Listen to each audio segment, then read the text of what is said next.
Pois bem, iniciando a nossa aula de escola dominical,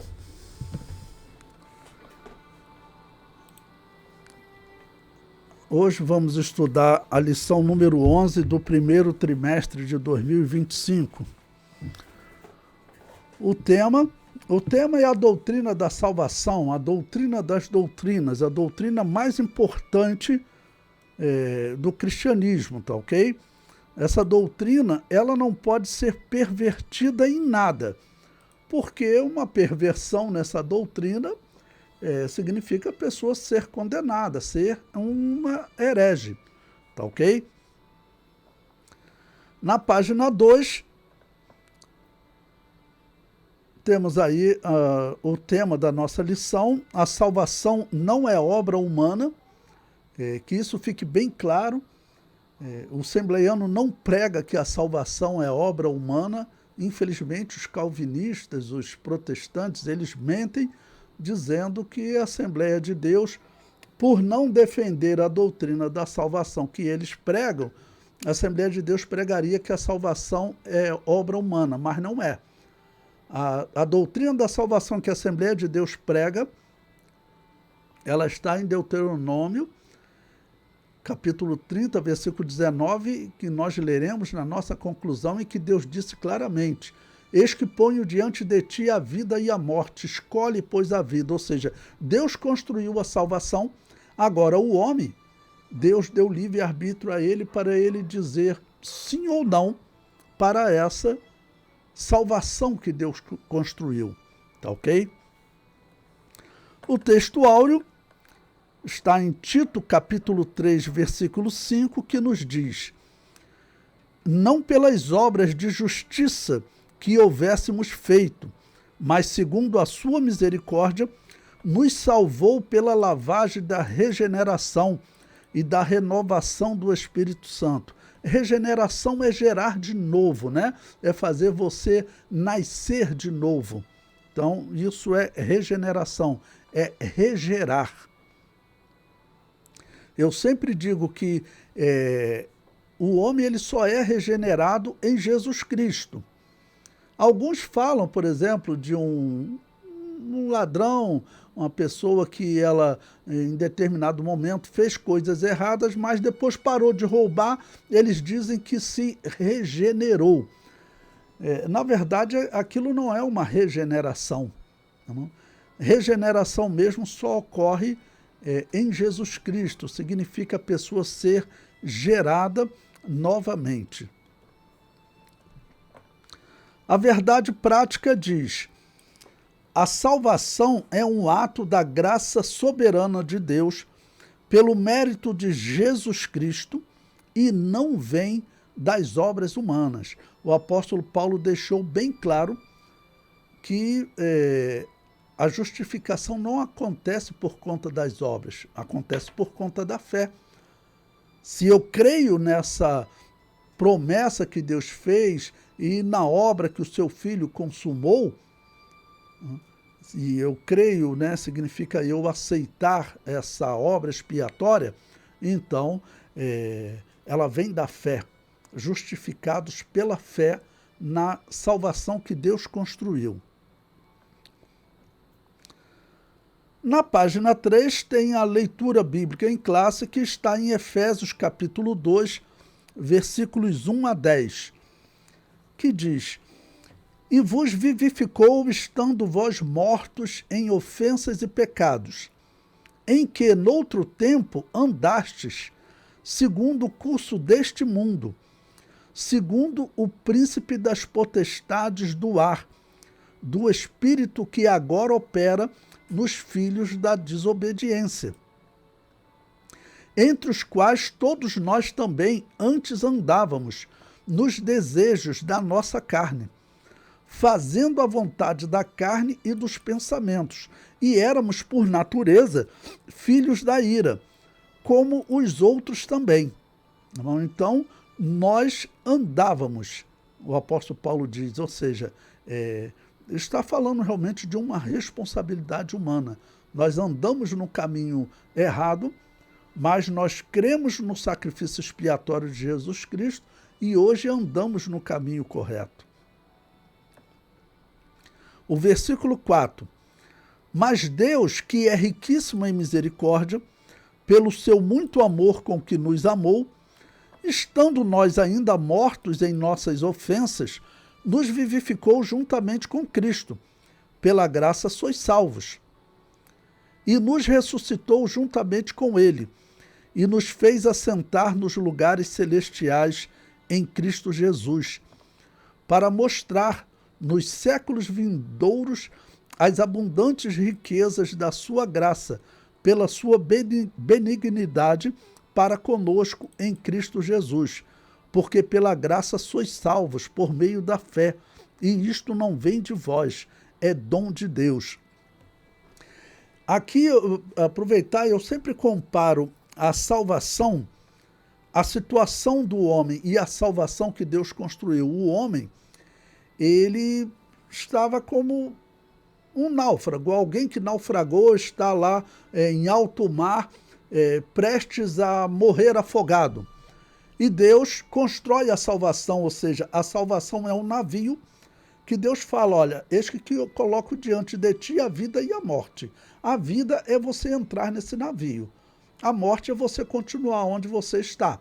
Para você entrar nesse navio, você tem que abandonar a vida antiga, aceitar Jesus Cristo como Salvador. E o homem diz sim ou não para essa salvação. No versículo 9 ele diz, não vem das obras para que ninguém se glorie. E vamos explicar aqui também uma questão de obras complexa que existe na história. Vocês sabem que teve um herege chamado Lutero, um homem que lá nas suas 95 teses ele defende o purgatório e a invocação ao mundo dos mortos, que é a religião de Baal, uma coisa horrível, né? Mas aquele homem, ele diz a história que ele chegou a rasgar a epístola de Tiago da Bíblia. Chegou a rasgar a epístola de Tiago da Bíblia. Mostra claramente que era um herege, que não tem temor a Deus e não tem respeito pela sua palavra. Por quê? Porque Tiago diz que o homem, ele depois que ele é justificado, ele tem que demonstrar isso em obras. E Lutero dizia que não, que bastava ter fé e o homem estava salvo, não precisava ele praticar obra nenhuma. Mas Tiago diz que depois que o homem foi justificado, ele tem que praticar obras, ou seja, ele tem que ter a vida transformada.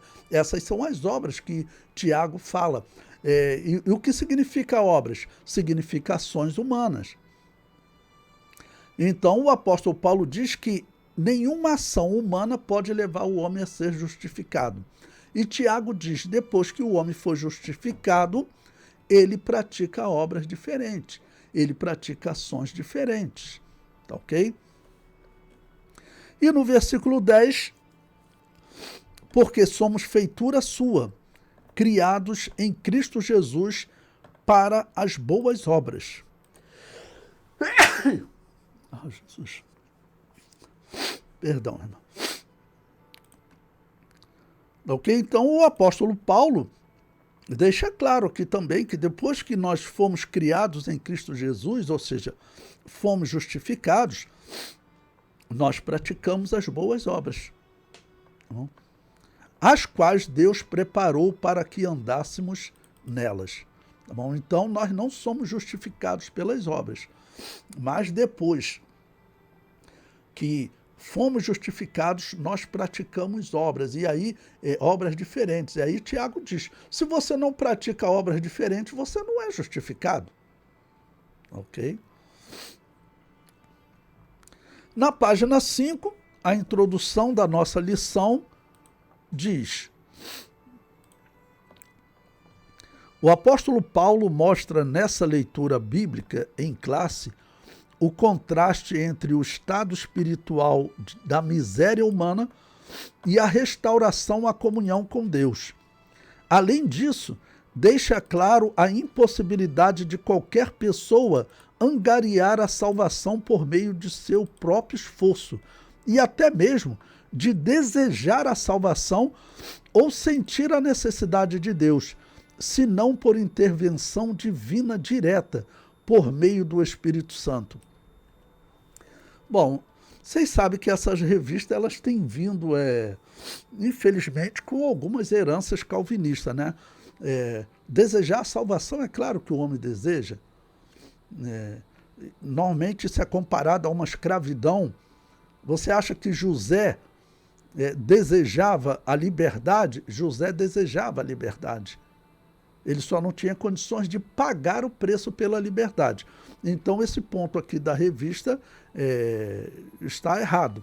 Tá, ok? Dizer que o homem não pode desejar a salvação, ele tem livre-arbítrio, ele pode desejar a salvação sim.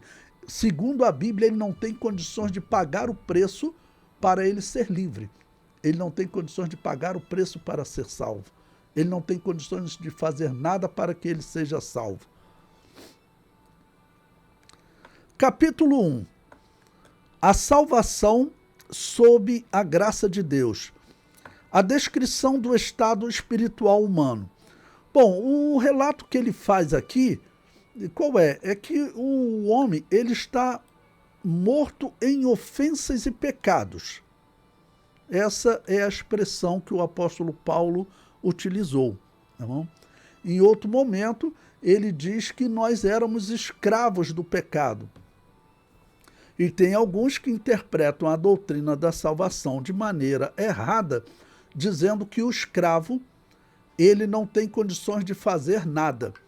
Por isso é que Deus predestinou o homem a ser salvo. O homem ele não tem livre-arbítrio, eles dizem. Mas isso claramente está errado, isso é fácil de ser derrubado. José era um escravo. Pergunta a ele se ele desejava a liberdade. Claro que ele desejava. Mas ele tinha condições de pagar o preço? Não. Ele foi vendido para o Egito e ali ele iria ficar como escravo, a não ser que ele conseguisse um dinheiro para ele pagar o homem que o adquiriu como escravo, né? Na página 6, ele diz mortos em ofensas e pecados. As expressões e vos vivificou e nos vivificou juntamente com Cristo revelam a ação do Espírito Santo em favor dos pecadores, que a salvação só é possível mediante a graça de Deus, e sem ela ninguém pode ser salvo. Sem a graça de Deus, com certeza ninguém seria salvo. Se Deus não envia o seu Filho com esse favor imerecido, porque todos pecaram e destituídos estão da glória de Deus, então Deus, de forma graciosa, aquilo que nós não merecíamos, ele nos concedeu. O item 3, na página 6, exegese dos versículos 8 a 10. Essa passagem bíblica elimina qualquer interpretação ou tentativa da salvação com ajuda humana ou de qualquer esforço adicional para completar a obra de Cristo. O termo graça significa literalmente favor imerecido. O favor divino do qual não somos merecedores. Lembre-se daquela ilustração que eu coloquei para vocês. Alguém que tinha naufragado, estava lá em alto mar, e esse naufrágio, vamos dizer, foi culpa dele. Okay? Ele está lá, então, em alto mar, em breve ele vai morrer ali e está condenado. Então, o favor imerecido, Deus, então, constrói um navio seguro para que o homem possa entrar nesse navio e assim ser salvo. O entrar nesse navio ou continuar em alto mar é escolha do homem. Essa explicação que eu estou dando para vocês sobre a doutrina da salvação é exatamente o que a Bíblia ensina. Tá ok? A Bíblia, a todo momento, ela ensina que o homem tem livre-arbítrio. Ele pode escolher entre a salvação e a condenação. Na página 8, o capítulo 2, soteriologias inadequadas na antiguidade. Na verdade, a página 9. Bom, aqui ele vai colocar uma série de propostas de doutrina da salvação que eu, sinceridade, eu vou sugerir a você como professor que faça um comentário rápido aqui. Os reencarnacionistas, né, está muito distante do que a Bíblia prega, né? Principalmente o hinduísmo e outras doutrinas que eles pregam que o indivíduo precisa voltar a esse mundo diversas vezes para se aperfeiçoar. Isso está errado, né? O homem, ele vive uma só vez e após isso sofre um juízo. Número 2, os galacionistas. É o quê? Ele aqui na revista ele fala da Epístola aos Gálatas que o apóstolo Paulo combate os judaizantes, né? Os judeus, eles defendiam a salvação mediante a guarda da lei. Só que a Bíblia é clara em ensinar que pela lei nenhuma carne será justificada. Então, na Epístola aos Gálatas, existe esse ensino do apóstolo Paulo, dizendo que nós temos que alcançar a salvação, sermos justificados pela fé e não pela lei. Capítulo 3, o item 3, digo, os gnósticos. Bom, os gnósticos é um dos piores grupos na história, porque ele vai tomar as igrejas católica, protestante e reformada. Todas elas hoje pregam claramente o gnosticismo. O que é o gnosticismo? O gnosticismo foi um movimento que surgiu ainda no primeiro século da era cristã, e ele foi caracterizado porque durante a perseguição do Império Romano, muitos cristãos morriam. E os gnósticos eram um grupo que se dizia cristão, mas na verdade não tinha nada de cristão. Eles diziam que durante a perseguição, a exigência do Império Romano qual era? Era que eles adorassem, sacrificassem aos deuses pagãos e também comessem daquelas coisas sacrificadas aos deuses pagãos. Eles diziam que isso não tinha problema nenhum. Aí você vai ver quais as doutrinas que os gnósticos pregavam. Eles pregavam a doutrina do purgatório e a invocação ao mundo dos mortos, que era uma doutrina pagã, todos os pagãos pregavam isso. E os gnósticos conseguiram colocar essa doutrina no catolicismo nos dias de Constantino. Tá bom? Os gnósticos também eles negavam o livre-arbítrio e pregavam a predestinação das ações dos homens. Porque essa era uma doutrina pagã, todos os pagãos pregavam isso. É a doutrina do horóscopo. O horóscopo, ele diz que todas as ações dos homens estão determinadas pelos deuses, né? Então, os gnósticos, no catolicismo, eles só alteraram, em vez de falar que as ações dos homens estão determinadas pelos deuses, eles diziam que elas estavam, então, determinadas por Deus, colocando um Deus só. Isso aconteceu nos dias de Agostinho de Hipona. E a Igreja Católica adotou o purgatório nos dias de Constantino. Nos dias de Constantino, aquela igreja já era gnóstica. E tem muitas evidências na história do gnosticismo na Igreja Católica. Eu não botei aí no material didático, mas se você quiser anotar, você pode procurar uma obra no catolicismo chamada Pietà. É uma obra que faz parte de uma obra que eles chamam de Capela Sistina, né? Por que aquela Pietà é gnóstica? Porque quando você vê essa obra na internet, você procurar, ela é muito famosa, ela tem Jesus morto no colo de Maria. E todo mundo pensa que aquela Maria é a Maria, mãe de Jesus, mas na verdade não é. Basta você olhar para o rosto da mulher, da Maria. Jesus está ali morto com cerca de 33 anos. Quando você olha para o rosto daquela mulher, se fosse Maria, mãe de Jesus, ela estaria ali com 53 anos, por exemplo. Mas quando você olha, é uma mulher de 20, 25 anos. Por quê? Segundo o gnosticismo, Maria Madalena era a mulher de Jesus, a esposa de Jesus, a amante de Jesus. Então, na verdade, aquela Pietà é uma obra gnóstica. Ali tem Jesus deitado no colo de Maria Madalena. Tá ok? Outra obra católica que mostra o gnosticismo. Se você olhar também na Capela Sistina, a criação de Adão, você olha sempre para a mão direita de Deus. Tocando em Adão, você vê uma mão direita comum, né? Mas olha para a mão esquerda de Deus, você vai ver como a mão de um bruxo. Por quê? Porque os gnósticos diziam que o Deus do Antigo Testamento, o Deus que criou Adão, o Deus que criou essa matéria, era um Deus mau. Por isso é que lá na Capela Sistina, a criação de Adão, se você procurar essa imagem, você vai ver a mão esquerda de Deus como a mão de um bruxo, tá ok?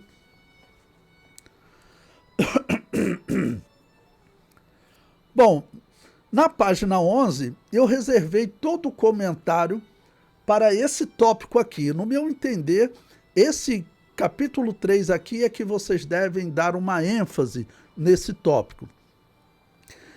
Ele diz, as soteriologias inadequadas de hoje. Então, primeiro, o islamismo. Segundo essa religião, se as boas ações superarem as más, tal pessoa irá para o paraíso. Ou seja, o islamismo, ele prega a salvação através de obras, tá bom? Também aconselho você a não se dedicar muito a esse tópico. Vamos à página 12. As testemunhas de Jeová, é o item 2. A salvação não está em Cristo, mas na organização religiosa deles, diferente do que ensina a Bíblia. Tá bom? Vamos ao item 3, o mormonismo. Eu estou falando dessas seitas de forma resumida, tá bom? Porque, como eu disse para vocês, a revista deveria dar um foco em outro tópico. Os mormons creem numa salvação geral, em que os não mormons são castigados e depois liberados para a salvação, e numa perspectiva individual, em que a salvação é obtida pela fé em Jesus e pela obediência às leis e às ordenanças. Tá ok? Bom, então observe, irmãos, infelizmente eu tenho que fazer um comentário sobre a revista. Tudo que ela falou até agora, em termos de doutrina da salvação, para você ensinar para os teus alunos, pelo menos nesses capítulos, podemos classificar como algo superficial. Não vou chamar de inútil, vou chamar de superficial. Só a leitura bíblica em classe e a introdução, apesar da introdução fazer aquela afirmação errada que o homem não tem como desejar a salvação. Essa afirmação não está correta. Mas na página 13, eu coloquei um tópico aí, acrescentei tópicos que eu sugiro a vocês enfatizarem esses tópicos para os seus alunos, tá bom? Bom, como nós já falamos de doutrina da salvação, principalmente dizendo que a salvação não vem pelas obras, então você já descarta o catolicismo. Eu não coloquei o catolicismo aqui. Porque a doutrina da salvação do catolicismo é a doutrina gnóstica, como eu falei para vocês. Segundo o catolicismo, a pessoa, quando morre, se ela recebeu o batismo católico, a pessoa, quando ela morre, ela vai para um pré-inferno, chamado purgatório, tá bom? E uma autoridade eclesiástica católica vai lá e tira a alma da pessoa do purgatório e ela vai para o paraíso.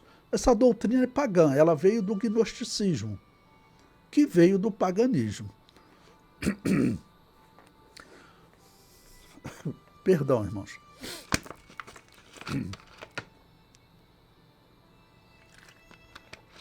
Bom, então eu separei aí agora, acrescentei alguns tópicos para falar para vocês de outras doutrinas heréticas que eles não citaram aqui. A primeira, eu coloquei aí o luteranismo. O luteranismo, ele segue a doutrina da salvação católica.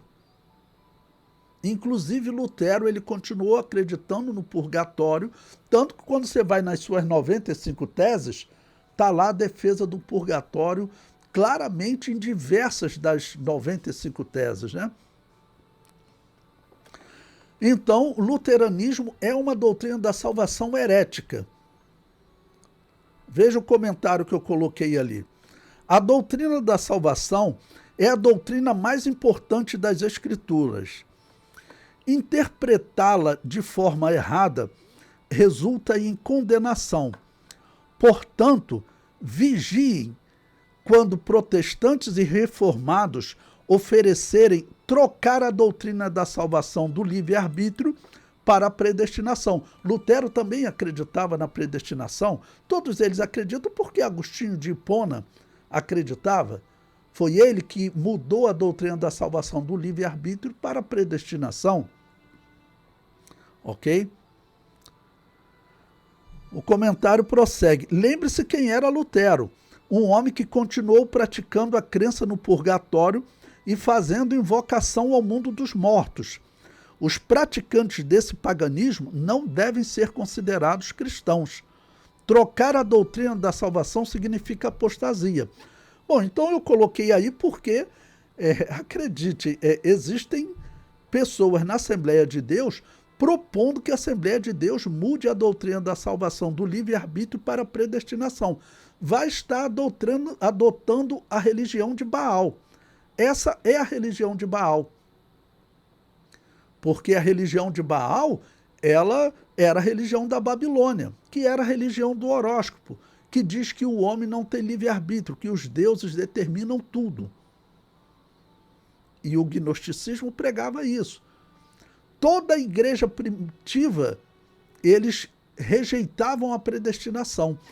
Quando Constantino organizou a igreja pagã, a igreja que acredita em purgatório e faz invocação ao mundo dos mortos, inclusive Agostinho de Hipona, ele escreveu a obra O Culto Devido aos Mortos, foi ele, Agostinho de Hipona, foi o primeiro a negar o livre-arbítrio e adotar a predestinação. Então abram os olhos com essa heresia. Calvinismo é o número 5. É outra doutrina da salvação herética, que isso fique bem claro para vocês. A doutrina da salvação de Calvino é a doutrina da salvação de Agostinho de Hipona, que é a doutrina da salvação do gnosticismo, que é a doutrina da salvação que os pagãos pregavam. E eu sempre, quando eu vou falar em calvinismo, eu enfatizo que calvinismo, irmãos, ele na verdade, ele diz que a Igreja Católica é uma igreja pagã, porque você vai na obra de Calvino, As Institutas, no volume 3, ele coloca lá que acreditar em purgatório e fazer invocação ao mundo dos mortos é paganismo. E ele ainda diz, eu não tenho explicação. Eu reconheço que a igreja de Jesus para ele era a igreja católica. Ele diz, eu reconheço que a igreja de Jesus sempre praticou esse paganismo, desde Constantino. Na verdade, ele tinha que ter rejeitado e dizer, olha, essa não pode ser a igreja de Jesus, tem que existir outra igreja. E nós sabemos que sempre existiram igrejas fora da igreja católica. Então, o calvinismo é isso. Alguém que diz que acreditar em purgatório é paganismo, mas diz que a igreja de Jesus sempre praticou paganismo, porque diz que a igreja católica era a igreja de Jesus. Veja o comentário que eu coloquei aí. Estamos na página 14. Os gnósticos defendiam a salvação com base na religião da Babilônia. Por isso, negavam o livre-arbítrio e defendiam a predestinação das ações dos homens. Essa doutrina foi inserida no catolicismo nos dias de Agostinho de Hipona, próximo do ano 410 da era cristã.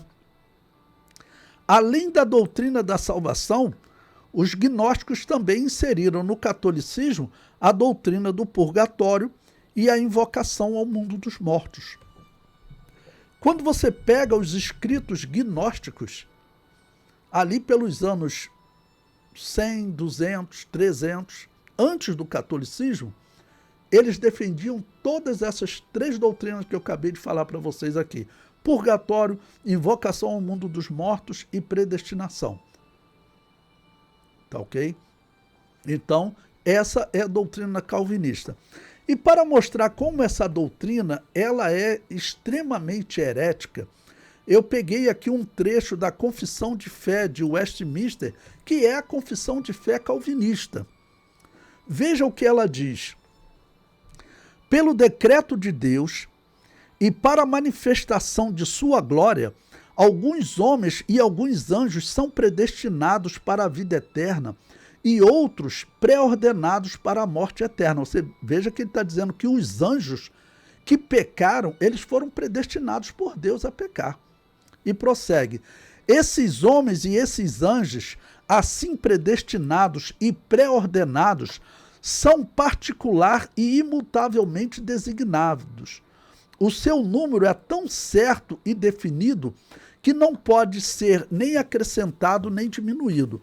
Bom, eu vou pegar aqui para explicar para vocês a questão dos anjos que pecaram, que Calvino dizia, como Agostinho de Hipona também dizia, que eles pecaram por ordem de Deus. O que Calvino está dizendo, irmãos? Ele está dizendo, qual o anjo que você conhece por nome, que a Bíblia dá destaque? É um que a Bíblia chama de querubim ungido. Segundo Calvino, por que o querubim ungido pecou? Porque Deus pré-ordenou ele. Deus ordenou que ele pecasse.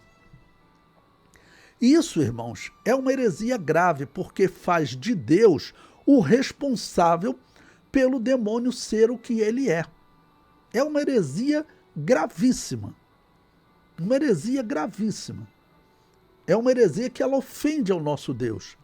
Em qualquer tribunal, o demônio seria condenado como aquele que executou o mal. Mas Deus seria condenado também porque ele teria sido aquele que ordenou o mal. Então é uma doutrina que ela não pode ser pregada entre nós. Cristão de verdade não prega essa doutrina. Isso aí é o calvinismo. Essa heresia terrível. Bom, na página 15 eu coloquei aí o arminianismo. É outra heresia também. A Assembleia de Deus nunca se disse arminiana. Agora ela está se dizendo arminiana. Mas arminianismo não é cristianismo. Tanto que eu falo, a Assembleia de Deus traduziu a obra de Armínio, uma obra que defende o batismo de recém-nascido. Igreja que batiza recém-nascido não é igreja cristã. Cristianismo exige confissão de fé e ponto. Nós não podemos aceitar nenhuma mudança na doutrina do batismo. E Armínio, o batismo dele veio da Igreja Católica, que é o batismo de recém-nascido. O nosso batismo, irmãos, ele não veio da Igreja Católica. Ele veio das igrejas, Igreja Batista, como nós viemos da Igreja Batista Sueca, e a Igreja Batista, irmãos, elas vieram de onde? Elas vieram das igrejas que eram chamadas de anabatistas valdenses, anabatistas novacianos e outros nomes, tá ok? Mas sempre existiram igrejas que não batizavam recém-nascido. E Armínio, a doutrina da salvação dele, também não é uma doutrina cristã. Observe, eu comento aí. Armínio ensina que o homem, após o pecado, não é capaz de pensar, nem querer ou fazer por si mesmo o que é realmente bom, pois é necessário que ele seja regenerado e renovado em seu intelecto, afeições e desejos, em todos seus poderes, por Deus em Cristo, por intermédio do Santo Espírito, para que possa ser corretamente qualificado para entender, estimar, considerar, desejar e fazer aquilo que realmente seja bom. Quando ele é feito participante dessa regeneração ou renovação, considero que, estando liberto do pecado, ele é capaz de pensar, de querer e fazer aquilo que é bom, mas ainda não sem a ajuda continuada da graça divina. Tá bom? Então isso aqui é o que Armínio escreve. O que Armínio está dizendo? Que o homem que não tem Jesus, ele não tem livre-arbítrio. Ele prega isso. Ele diz que o homem só tem livre-arbítrio depois que ele aceita Jesus. Isso está errado. O homem e os anjos, eles foram criados livres e eles têm livre-arbítrio sempre. É desse pensamento de Armínio que o autor tirou aquela heresia lá da introdução. O homem, ele tem livre-arbítrio sempre. Caim e Abel tinham livre-arbítrio. Abel escolheu fazer o bem. Caim escolheu fazer o mal. Se você disser que Caim não tinha livre-arbítrio, como Armínio dizia, automaticamente você está dizendo que foi Deus que predestinou ele a entregar uma oferta rejeitável. Também Deus teria predestinado ele a matar Abel. Todas essas coisas seriam predestinadas por Deus. Isso está errado. Esse texto aqui eu tirei do livro que a CPAD publicou, né, dessa obra de Armínio, que é uma obra herética. A doutrina da salvação dele não é a doutrina da salvação que a igreja cristã prega. Eu comento, Armínio defende que o homem, após o pecado, perdeu o seu livre-arbítrio. Esse ensino leva o intérprete a um tremendo abismo. Para entendê-lo, recorramos a um personagem de destaque no Antigo Testamento, Caim. Segundo Armínio, ele não possuía livre-arbítrio, pois herdou o pecado de seus pais. Logo, Caim teria sido predestinado por Deus, primeiro, a apresentar uma oferta inválida, segundo, a rejeitar a proposta divina de fazer o bem, e, por fim, teria sido predestinado a matar o seu irmão Abel. Tudo teria sido predestinado por Deus se Caim não possuísse livre-arbítrio. Mas, na verdade, a interpretação de Armínio deriva do erro de Agostinho de Hipona, quando este desenvolveu a predestinação das ações dos homens. Os 4 homens que são considerados os expoentes da interpretação da predestinação divina caem no mesmo erro, considerar que as criaturas escolheram o mal por ordem de Deus. Tudo isso vem do gnosticismo e vem do paganismo. Começou com Agostinho de Hipona, Lutero manteve essa heresia, Calvino manteve essa heresia, e Armínio, ele fez uma versão dessa heresia. Por quê? Porque todos eles dizem que em algum momento, eles estão dizendo que a criatura pecou porque Deus predestinou. E isso nunca aconteceu na história, nem com os anjos, nem com os homens. Tá bom? Então, os homens, eles mantêm o seu livre-arbítrio intacto. Então, aquela parte lá da introdução da revista, rejeitem aquela parte. O homem, ele tem condições de desejar o bem, sim. Armínio, ele era um herdeiro da doutrina católica. Nós não somos herdeiros da doutrina católica, tá bom? Então a Assembleia de Deus tem que voltar a pregar a doutrina da salvação verdadeira, porque senão vai apostatar da fé. Acreditar em Armínio, você vai estar apostatando da fé. Por quê? Qual o pecado de Armínio, de Calvino e de Lutero juntos? Todos eles diziam que a Igreja Católica, mesmo praticando paganismo, era a Igreja de Jesus. Paganismo é coisa séria, irmãos. Para você entender o que é paganismo, vai lá em 1 Coríntios 10, o apóstolo Paulo define paganismo como assentar-se à mesa do demônio e beber do cálice do demônio. Então esse negócio de Calvino dizer que mesmo praticando paganismo a Igreja Católica era a Igreja cristã, isso está errado. Vocês já pensaram, olha, agora em 2029 vai completar 2000 anos da morte de Jesus e 2000 anos do nascimento da igreja. Se fosse verdade que a Igreja Católica era a Igreja de Jesus, então, desde Constantino, ela estava praticando paganismo, até Calvino, seriam 1.200 anos. Ou seja, em 2000 anos, a igreja de Jesus teria estado assentado à mesa do demônio, bebendo o cálice do demônio por 1.200 anos, e Calvino teria chegado lá e tirado ela lá daquela situação vergonhosa. Isso está errado, é claro. A Assembleia de Deus, ela tem que aprender a sua origem, porque ela abandonou. Não era isso que era ensinado nas Assembleias de Deus na década de 80, quando eu era um seminarista, quando eu era um aluno. A Assembleia de Deus sempre ensinou, nós não saímos da Igreja Católica. Bom, a conclusão da nossa lição.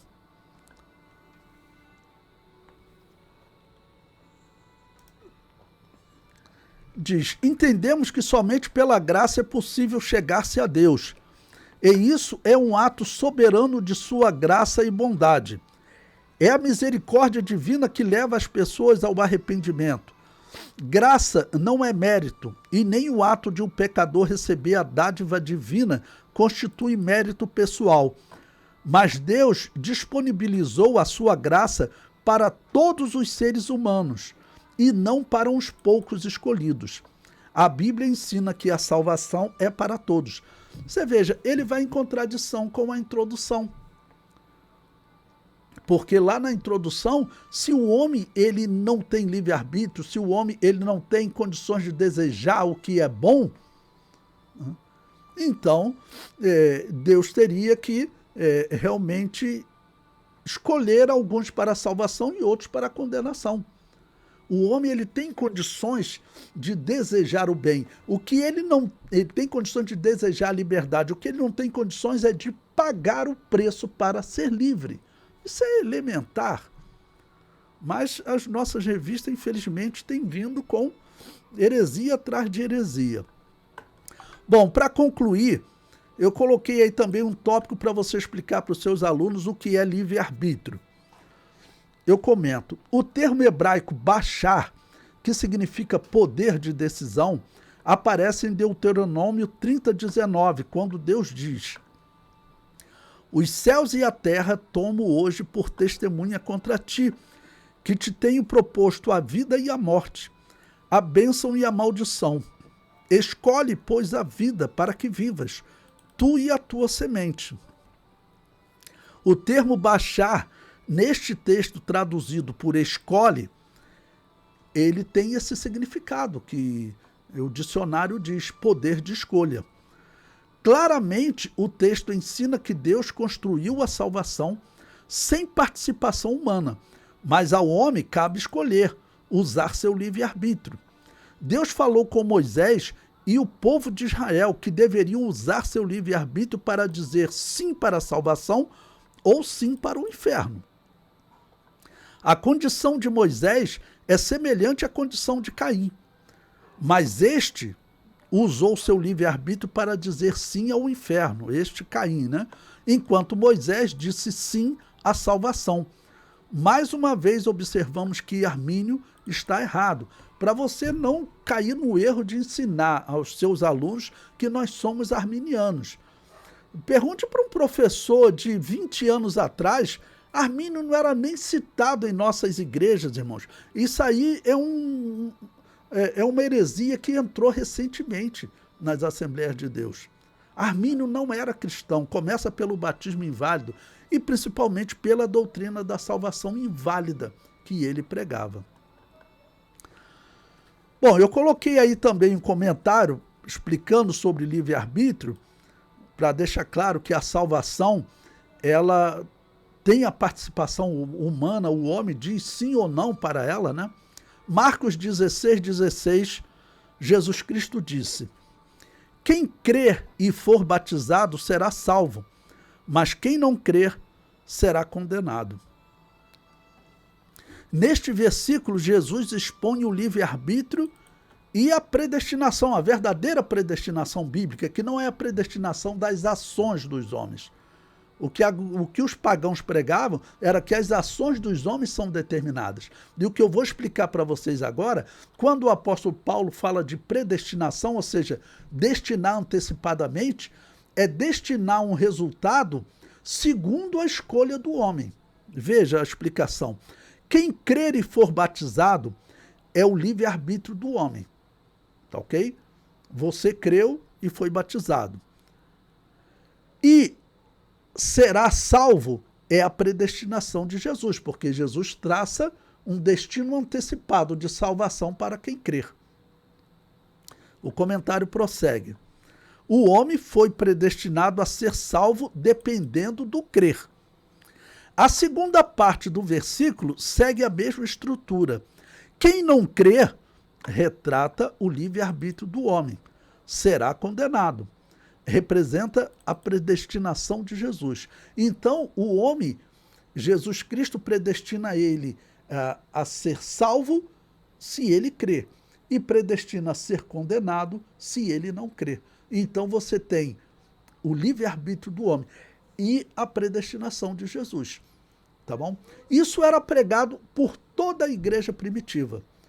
Quando você estuda a doutrina da igreja primitiva, só os gnósticos e os pagãos pregavam a predestinação e negavam o livre-arbítrio. Se você for aí no YouTube e pesquisar gnósticos livre-arbítrio, você vai ver obras gnósticas lá daquele período negando o livre-arbítrio. Por quê? Porque essa era uma doutrina pagã. Tá bom? Para concluir, o comentário diz: o homem não foi predestinado a crer ou ser incrédulo, como querem os católicos e protestantes. Ele foi predestinado à salvação ou à condenação, dependendo do crer ou do ser incrédulo. Essa é a verdadeira doutrina da salvação. Tá bom?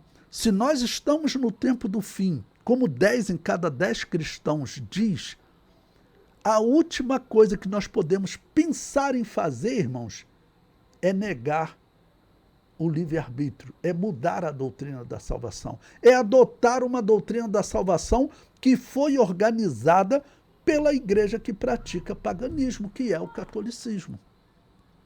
Foi ela que organizou essa doutrina, adotou do gnosticismo. Tá ok? Bom, essa é a nossa lição número 11.